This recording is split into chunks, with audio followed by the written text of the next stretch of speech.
No ar, Radar de Notícias. Boa tarde, pessoal. 16 horas e 1 minuto. Começa agora mais uma edição especial do Radar de Notícias. Nessa segunda-feira, 17 de setembro de 2018, nós estamos recebendo aqui no estúdio a senadora Cátia Abreu. Ela é a candidata a vice do Ciro Gomes, do PDT.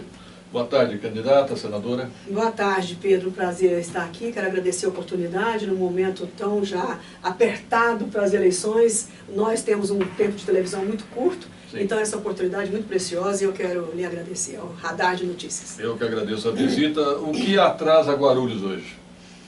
Nós estamos trabalhando, Ciro Gomes e eu, às vezes a nossa agenda coincide quando é conveniente, mas na maior parte do tempo eu vou para um estado, para uma cidade, para um grupo de cidades e ele para outro. E São Paulo para nós é uma prioridade muito importante. Nós estamos trabalhando muito em São Paulo e Minas, eu pessoalmente. Levando a nossa proposta, levando a nossa mensagem. Porque nós só temos 38 segundos de TV, o que foi dividido para nós, enquanto uns têm 5 minutos, enfim.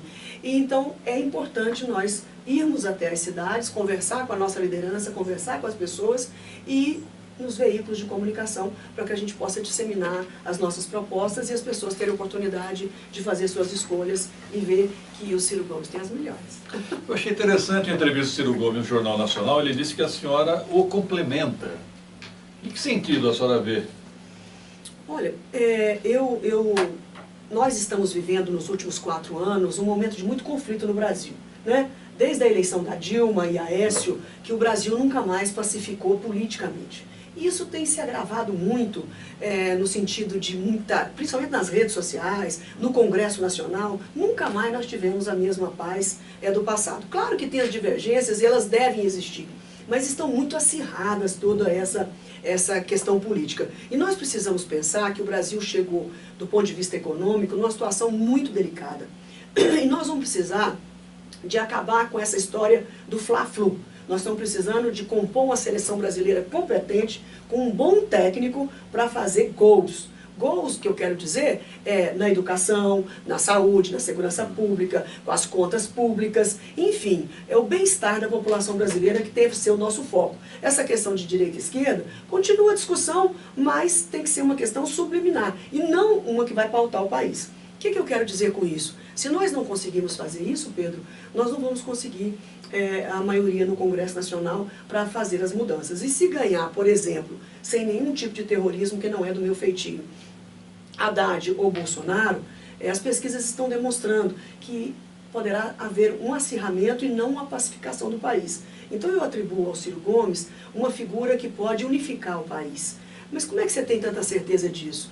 Quando você simula o segundo turno, você vê que Ciro contra Haddad, ele é vitorioso, Ciro contra Bolsonaro, também Ciro é vitorioso.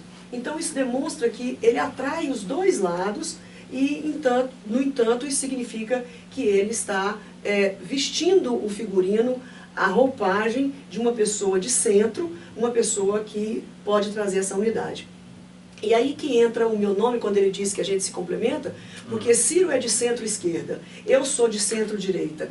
Então as nossas ideias não precisam ser idênticas. Ninguém é idêntico, ninguém é igual a ninguém. Mas a gente se complementa, porque no momento que nós estamos precisando pacificar o país, é importante que tenha opiniões dos dois lados e que a gente encontre um consenso. É um contraponto de equilíbrio? Exatamente, um contraponto de equilíbrio. Outro dia ele foi questionado sobre a questão, algumas questões rurais, que ele não tinha muito conhecimento detalhado, como eu tenho a obrigação de ter pela representação que fiz, e como ministra de Estado. E ele, então, ponderou algumas coisas que eu tinha dito a ele, que ele não tinha dado aquela visão. Ele falou, nunca tinha pensado nisso, e você tem razão.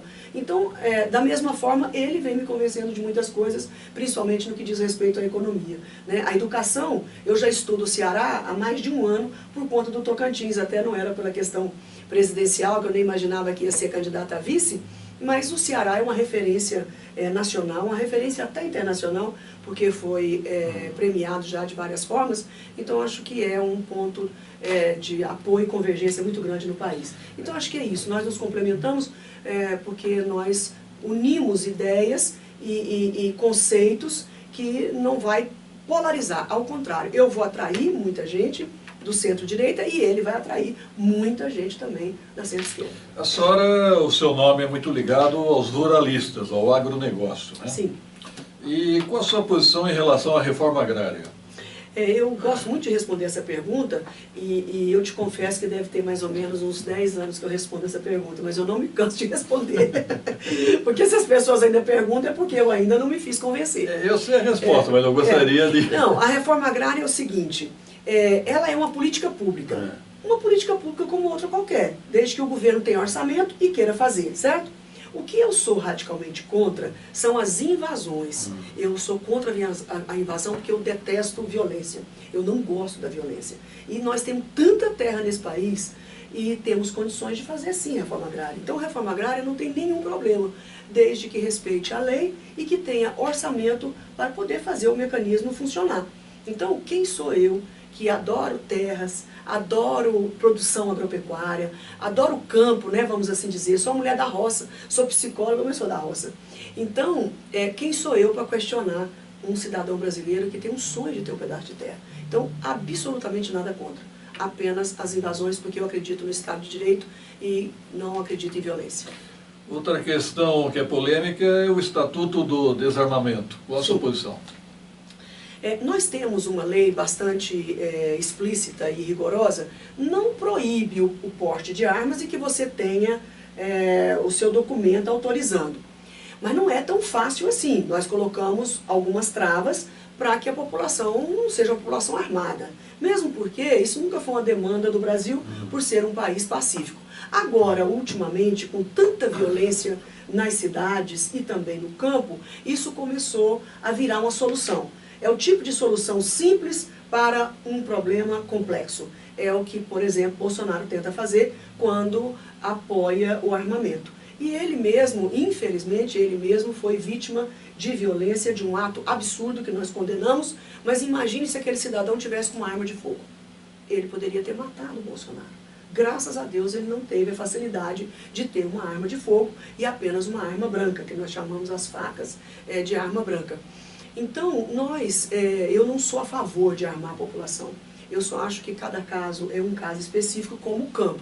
No setor agropecuário, nós temos muitas dificuldades pelo isolamento que a gente vive. Não tem o 190, que se eu ver um perigo eu ligo para o 190, demora, mas vem uma polícia para me acudir.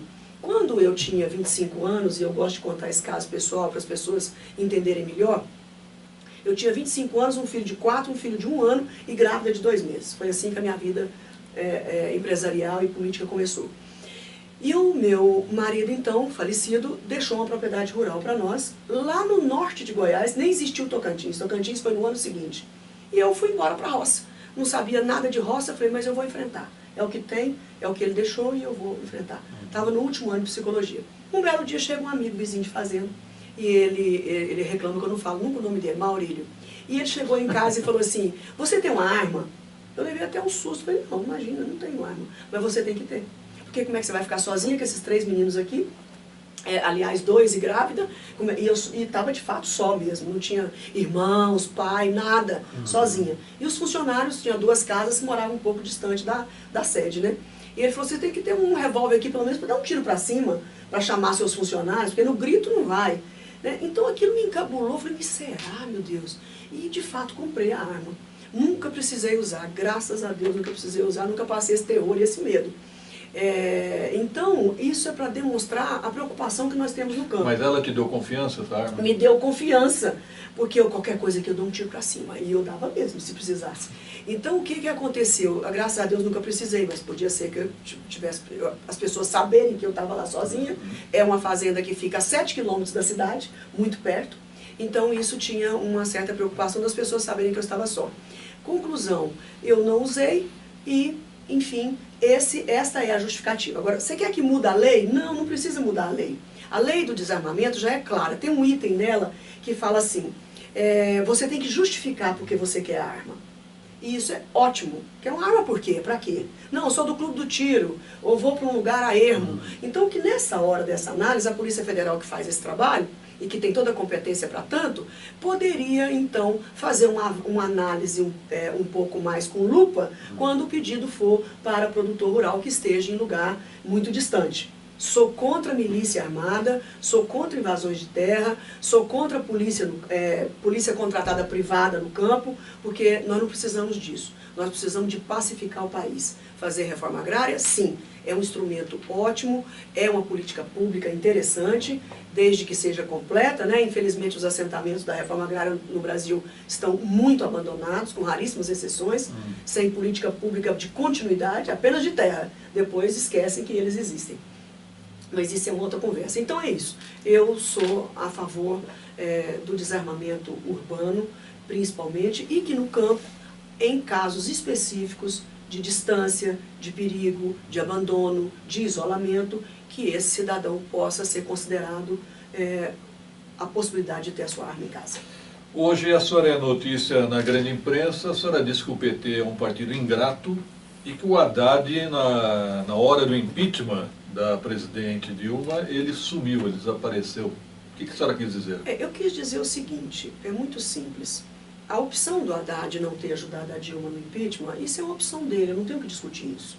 Eu só quero lembrar a todos os eleitores do PT, que eu tenho muito respeito, e tenho uma amizade imensa com a Dilma até hoje, faria tudo de novo pela Dilma, porque eu tenho absoluta certeza que ela é honesta. Tanto é que agora é candidata a senadora em Minas e está em primeiro lugar. Então, eu estava correta. Dilma é uma pessoa correta. Não foi presa, não foi condenada, nada até agora. Então, eu quero considerar toda essa minha proximidade e amizade com o PT. Quando eu reclamo da ingratidão, é o seguinte. Por que que o PDT, por que que o Ciro Gomes e a Cátia Abreu, que foram companheiros de todas as horas do PT na hora mais difícil, nós servimos para apoiar, para lutar, para defender e não servimos para ser votados?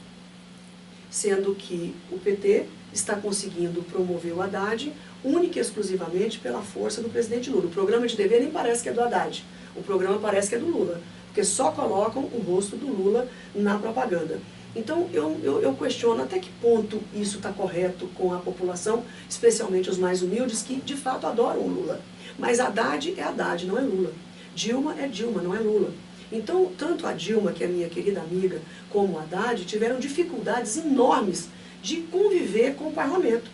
Haddad poderia ter feito um governo melhor em São Paulo e não fez exatamente pela falta de experiência política, nem lidar com as questões da política. E Dilma a mesma coisa, uma mulher exemplar, mas teve muita dificuldade em lidar com o Congresso. Agora nós vamos insistir no erro e agora levar, alçar ao Haddad, que não conseguiu a convivência na Câmara Municipal de São Paulo, não conseguiu fazer tudo o que ele queria, que ele gostaria, que as suas intenções mostravam, e eu não tenho nenhuma dúvida com relação a isso, que ele tinha boas intenções, mas entre a intenção e o ato, existe a democracia e o diálogo. Então agora nós vamos alçar o Haddad à presidência da República sem nenhuma experiência de Congresso e de Parlamento, para não fazer maioria, assim como... E por que não poder apoiar o Ciro, que apoiou o PT durante 16 anos? Eu dei toda a prova de lealdade e amizade. O PDT votou praticamente unânime contra o impeachment, votou unânime praticamente a favor das investigações contra o Temer. Então eu atribuo isso à ingratidão. É você querer o apoio, mas nunca poder apoiar. Então eu peço essa reflexão aos eleitores do PT, com todo respeito à admiração e a convivência e o amor que vocês têm ao partido. Mas nós estamos falando de Brasil. A senhora já foi considerada uma das mulheres mais influentes do Brasil, né? E, caso eleita, se imagina uma vice de expectativa ou uma vice com um ministério? Olha, Pedro, frontalmente, já de cara, eu digo que sou contrária a nós ficarmos em cima da carniça, com os olhos, cada um querendo um pedaço, como está sendo feito nos últimos anos no Brasil, certo? Então eu preciso dar um exemplo, que eu não estou nessa luta porque quero um pedaço do governo. Não, eu quero o Brasil inteiro para todos nós. E nós estamos, nesses últimos anos, mais ou menos assim, pegamos um corpo humano, que é o Brasil, um partido levou o fígado para casa, o outro levou o pulmão, o outro levou o coração, o outro levou o intestino. E o que aconteceu com esse corpo? Está praticamente falido. Porque ninguém vive sem os seus órgãos. Então nós temos que devolver todos esses órgãos para esse corpo que chama Brasil, e nós, políticos e partidos, temos que nos contentar em ajudar e colaborar e lutar para esse cidadão ficar vivo, que é o Brasil. Então nós temos que fazer tudo para ele viver. Quem é especialista em coração, venha ajudar então nesse ministério. Quem é especialista em fígado, venha ajudar o Brasil a manter o fígado dele funcionando. Então é uma analogia que eu faço aqui, para as pessoas compreenderem. Não dá para estraçalhar o país, cada um com um pedaço. Então eu quero, apesar de ser modestamente uma especialista em agricultura, mas tem outros personagens brilhantes também que podem estar à frente do Ministério da Agricultura. Eu serei vice-presidente, se Deus assim permitir, da 8ª economia do mundo. Isso é um motivo de muito orgulho, já é muito para uma pessoa. Então eu quero estar pronta para ajudar Ciro Gomes em todas as frentes de luta que ele assim me convocar, e quero ser especialmente uma lutadora em prol da agropecuária brasileira, fazer com que toda a agricultura seja de sucesso e não só um pedaço dela que faz sucesso. Nós precisamos levar esse sucesso e democratizar ele com tecnologia e inovação. E quero ser uma embaixadora importante das mulheres do Brasil. Agora, a senhora já foi ministra da Agricultura e foi criticada por ambientalistas, né? Chegaram a denominar a senhora de Miss Desmatamento. Não, mas não foi só nesse período não. Há mais de 10 anos que eles me chamam de destruidora do meio ambiente. E como é que está essa relação com os ambientalistas? Olha, nós tivemos momentos piores e eu acho que hoje as coisas melhoraram muito, mas não por amizade, porque os ambientalistas sérios, aqueles que de fato se preocupam com o meio ambiente e não querem apenas usar o meio ambiente para criar um conflito político, para sobreviver. Então aqueles que querem resultado viram que o nosso comportamento no setor agropecuário mudou radicalmente. Nós tomamos, eu estava na presidência da CNA, da Confederação Nacional dos Produtores Rurais, e nós tomamos uma decisão importante. Chamamos a Embrapa para dentro da CNA para ela nos ensinar o que era fato e o que era mito. Eu me lembro que no primeiro dia de aula com o professor da Embrapa, Gustavo Curso, eu disse, me fala tudo o que for correto que tem que ser feito, que eu vou começar a pregar. E o que for bobagem, eu quero conhecer nos detalhes para a gente combater. E assim foi feito. E nós amadurecemos demais, porque nós ficamos tranquilos. Poxa, se o pessoal da ciência está falando, nós estamos errados. E a gente fazia tudo involuntariamente, porque esse debate do meio ambiente começou há pouco tempo. Então os produtores no primeiro momento ficaram muito revoltados, porque lá atrás eram heróis da pátria, que deixaram o Brasil não importa mais comida, o Brasil produz tudo. Então a gente tinha o maior orgulho disso. De repente começou o debate ambientalista e nós começamos a virar os algozes da pátria. E isso ofendeu profundamente os produtores e houve uma cisânia. Então depois, com a mudança no Código Florestal e com a instalação do CAR, que foi uma atitude corajosa nossa dos produtores rurais, que é você dar a delimitação de sua fazenda para um satélite pesquisar, para ver se eu errei, não errei, desmatei, não desmatei, com precisão absoluta. Então nós corremos esse risco porque não devemos nada. Então os ambientalistas, na verdade, muitos não acreditaram que a gente ia aprovar o CAR. E nós aprovamos o CAR, sem medo algum. E para nossa surpresa, antes do CAR, do Código Florestal, nós tínhamos 61% de preservação dos nossos biomas naturais. Depois do CAR, que mediu palmo a palmo o Brasil, nós temos 66%. E qual a visão da senhora? Nós temos hoje grupos estrangeiros comprando áreas enormes no Brasil, né? Terras e mais terras. Qual é a visão da senhora sobre isso? Hoje ainda está proibido. No governo da presidente Dilma, até o governo dela era liberado, e depois ela fez uma mudança na legislação, a pedido inclusive de grandes produtores do Brasil que estavam preocupados da China vir comprar muita terra aqui. Eu não gosto da legislação atual e nem a prova que era antes. Antes era liberou geral e hoje é proibido geral. Então, eu não gosto nem por mar nem para terra. Eu acho que precisa haver uma regulamentação. Tem países nos Estados Unidos, estados americanos, que vendem terra. Tem estados americanos que não vendem terra. Então, isso é uma política de Estado, isso é uma política do Brasil. Então, zerar e não permitir nenhum investimento estrangeiro nas terras do Brasil, eu sou contrário. Eu acho que deve ter autorizações, mais limites. Alguma coisa, um meio termo para entrada de recursos. Mesmo porque ninguém vai carregar as terras embora e vai levar as terras do Brasil embora. Então, quem tem Congresso Nacional, democracia e um executivo forte, um judiciário, não deve temer nada. Mas colocar limite, sim. Agora, a senhora foi a favor da PEC 37, né? A senhora, de certa maneira, fez uma crítica ao Ministério Público, é isso? Qual que é a PEC 37? A que limitava a investigação do Ministério Público. Ah, sim, que bom que você lembra disso, faz tanto tempo. Infelizmente ela não foi votada no Senado. Naquela época, quando eu queria votar a favor dessa restrição, quero deixar bem claro, naquele tempo não tinha lava-jato, não tinha as denúncias de corrupção explícitas como tem hoje. Então, naquele momento, eu queria votar a favor da PEC, porque o Ministério Público estava abusando e tripudiando em cima dos produtores rurais na tal questão ambiental que eu acabei aqui de dizer. Então, eles estavam pegando muito pesado em coisas que já tinham acontecido lá atrás, há décadas atrás, e eles queriam que num passe de mágica os produtores fizessem brotar a vegetação de volta. As coisas não são assim. Nós precisamos entender como é que funciona o campo. Então, esse abuso é que levou estritamente por conta dos produtores, por conta do setor agropecuário, que eu fui votar contra a PEC 37. Hoje eu quero votar a continuidade do trabalho do Ministério Público, mas quero votar o abuso de poder dos órgãos públicos. Nós não podemos permitir que nós possamos ficar sucumbidos a isso. Por favor, refresca a minha memória, a senhora deve estar mais informada aqui. Aquela questão de limite dos rios, de 5 metros, 30 metros, como é que ficou essa situação? Nós achamos uma saída política muito interessante, mas do ponto de vista ambiental, não tão perfeita. Estou sendo bastante franca. O que aconteceu? Durante muito tempo, que o Código Florestal ele é de 1965, eu não lembro das margens corretas agora, mas lá atrás, essa margem de rio tinha uma medida. 5 metros. Então todo mundo desmatou, não desmatou? De repente a lei mudou, falou, não, agora são 100 metros, 50 metros, 30 metros. Não, tudo bem, se a ciência provar que isso é necessário, vamos obedecer. Mas como recompor tudo isso, se nessa margem dos rios os produtores não são bobos? As margens de rios é onde tem as terras melhores.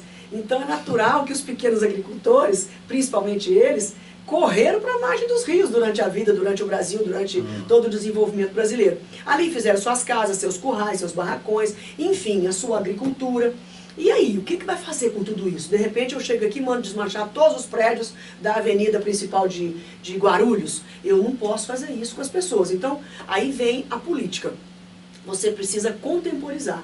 Então foi na época a presidente Dilma arbitrou, porque depois de 16 anos de debate sobre o código, ela bancou o jogo e falou, vamos fazer alguma coisa melhor e inteligente para descriminalizar os produtores rurais. Então no Rio Tocantins passou a ser 500 metros. Então tinha produtor pequeno aqui dentro dessa margem que ia ficar devendo a área para o meio ambiente, porque a propriedade ficava toda e completa dentro da área de APP. Então a presidente Dilma fez uma escadinha, que ela chamava de escadinha. Quanto menor o produtor, reduzia a margem do rio. Quanto maior o produtor... Proporcional. É proporcional. Do ponto de vista político, isso foi muito interessante. Mas do ponto de vista ambiental, não tem lógica. Então nós ficamos com uma margem de rio que faz uma escada, que vai e vem. E o que é importante na margem dos rios, além de garantir a preservação da água nas matas ciliares, né, que são as margens de rios, nós também precisamos permitir o fluxo gênico entre os animais, que eles correm no mesmo lugar. Então se você tem um pedaço aqui, um pedaço ali, como é que esses animais se cruzam, como é que eles se encontram, né? Isso eu aprendi com a Embrapa. Então, não ficou perfeito, mas ficou mais justo com os pequenos agricultores. Senadora, a senhora falou agora há pouco sobre pesquisas, projeções de segundo turno, e somente hoje nós tivemos 2 pesquisas divulgadas, somente hoje, né?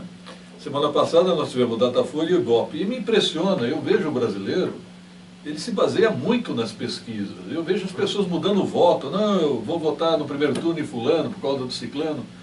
Esse poder das pesquisas, como é que a senhora avalia isso? Dessa vez vai acontecer uma coisa interessante. As pesquisas que deram 2 pontos para o Haddad agora, na XP, que é do Antônio Lavareda, que é uma pessoa que eu respeito, deu 2 pontos. Isso era esperado, certo? Mas o antibolsonarismo e o antipetismo existe no Brasil hoje, todos nós sabemos, certo? O Brasil ainda continua muito dividido. Então, o fato agora... E o anti-tucano também, né? Mas, exato, porque também, gente, são 20 e tantos anos de PT e PSDB. Não tenho nada contra, fizeram coisas boas para o país. Não vamos colocar defeito em tudo que a gente vê pela frente, só porque a gente está disputando uma eleição. Não, eu sei reconhecer as forças dos meus adversários.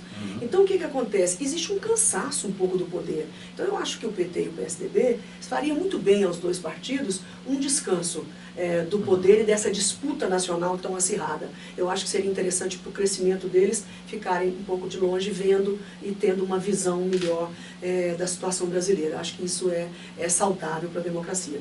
Mas, enfim, eu acho que dessa vez a ida do Bolsonaro e do PT, do Haddad, para o segundo turno, vai causar o voto útil daqueles que odeiam o PT, que tem ojeriza o PT, e daqueles que têm ojeriza a truculência do Bolsonaro. Porque o país está cansado, está por aqui, de tanta briga e tanta luta. O país... então, o Ciro é a terceira via, é isso? O Ciro é a terceira via. Por que eu estou dizendo isso? Não sou especialista em nada, viu, gente? Mas as pesquisas do segundo turno dão um sinal importante para nós. Quando vão Ciro com Bolsonaro, o Ciro ganha. Ciro com Haddad, o Ciro ganha. Ciro com Marina, o Ciro ganha. Ciro com Alckmin, o Ciro ganha.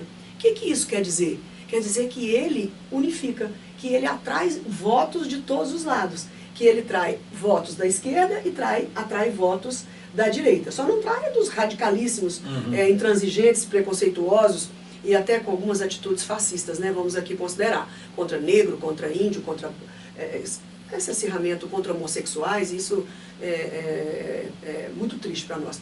Então, eu estou confiante, pelo resultado dessas pesquisas, que o Ciro está sendo considerado pela população como um personagem que vem para o centro, respeitando os bons programas e as boas ideias da esquerda, respeitando os bons e as ótimas ideias da direita. Então, eu acho que o Brasil precisa, porque, na verdade, esse debate ideológico, ele é muito bom para ser feito nas universidades, nas escolas, na imprensa. É super louvável esse debate. Em toda parte do mundo existe. Mas não deve focar a direção do país. Não vamos votar numa reforma importante porque isso é reforma da direita. Ou essa é reforma da esquerda. Nós precisamos parar com isso. Esse debate não pode impedir o Brasil de crescer. Não pode impedir o Brasil de trabalhar para ter emprego. De dar saúde de verdade. O pessoal, o que o povo quer, Pedro? Quer saúde que cura, escola que ensina, segurança pública que protege, estrada que eu possa andar, certo? Então as pessoas, emprego para ir. Então as pessoas querem coisas muito objetivas e práticas. E nós temos que focar nisso. O restante não importa. A senhora que é ligada ao campo, como é que a senhora observou aquela paralisação de caminhoneiros que demonstrou que o transporte no Brasil de carga, principalmente, está ligado ao diesel e ao caminhão? É uma judiação o que nós todos fizemos com o Brasil nesses últimos anos. Nós focamos as rodovias, ninguém inexplicavelmente sabe dizer por quê, em detrimento das ferrovias, que é mais barato, e em detrimento, pior ainda, das hidrovias, que são as mais baratas ainda. E isso não prejudica o meio ambiente. Nos Estados Unidos tem um Mississippi, que transita todos os grãos de exportação dos americanos. Nós temos apenas na região norte do país, acima do paralelo 16, 6 Mississippis. Que o quilômetro é baratíssimo para transportar uma tonelada, em torno de 26 dólares. Na ferrovia é 36 e numa rodovia mais de 40, se eu não estiver enganada com os números. Então, a diferença de preço é infinitamente... E despesa, a hidrovia dá despesa do quê? Nada. A ferrovia, menos ainda. Agora, a rodovia dá muita despesa. Ela é necessária, mas como polo de ligação e de interligação. Então, dizem por aí os especialistas, que eu não sou, que até 500 quilômetros é importante a rodovia. De 500 a 1.000 quilômetros é recomendável a ferrovia. E mais de 1.000 quilômetros, o ideal é a hidrovia quando pode. Então, por que o Brasil não foi nessa direção? Com relação à greve dos caminhoneiros, na verdade, o governo Michel Temer, não se antecipou a um problema que estava a olhos vistos todos os dias. Combustível subindo por minuto. E agora também. E qual é a empresa que suporta isso? Então, na verdade, os caminhoneiros se rebelaram, não é pelo tabelamento do preço, porque tabelar preço de frete, gente, isso não existe em nenhum lugar civilizado e moderno do mundo. É uma economia muito dinâmica, não há uma concentração. Quando há concentração, tem tabelamento de preço. Né? As agências reguladoras organizam o preço da energia, preço de combustível, mas frete, é impossível você fiscalizar um congelamento de frete. Ciro Gomes já colocou isso, que isso não é bom para ninguém.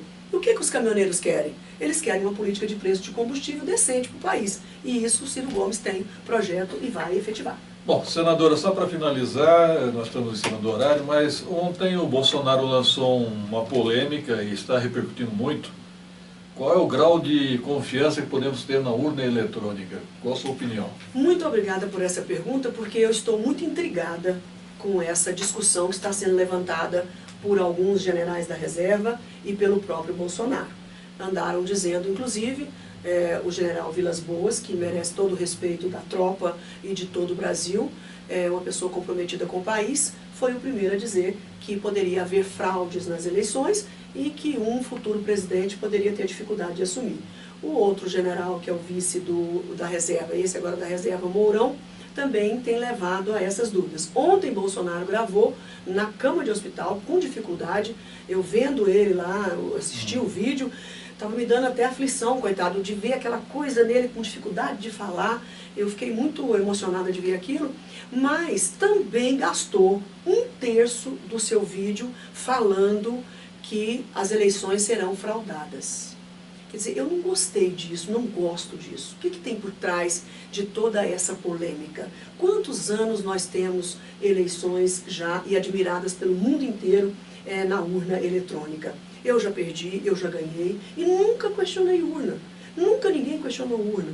Então, o fato de ter uma amostragem, que tem um projeto no Congresso, para ter uma amostragem de impressa, eu até sou a favor, já que as pessoas estão desconfiando, então vamos fazer uma amostragem. Agora, essa antecipação de Bolsonaro e de alguns militares, batendo nessa tecla só, de que as eleições serão fraudadas, isso me parece muito constrangedor e inapropriado. Eu não acho isso justo com o povo brasileiro, colocar essa dúvida na cabeça das pessoas. Ou será porque Bolsonaro sabe que no segundo turno o povo brasileiro vai se unir contra as suas agressões, a sua violência, a sua truculência nas palavras. Porque a gente é o que a gente fala, né? As palavras saem e vêm do coração, não é isso? E da cabeça. Então, ele tem produzido matéria-prima pura para a indústria do ódio. E isso não se faz com o país. Um governante, ele precisa ser firme, ter autoridade, mas não pode ser autoritário. Ele não pode colocar em prova a democracia. Nós custamos muito para ter a democracia no país, para agora alguém vir questionar isso às vésperas da eleição. Só uma contradição, se me permite. A senhora elogiou o general Vilas Boas, mas o Ciro disse que mandaria prendê-lo.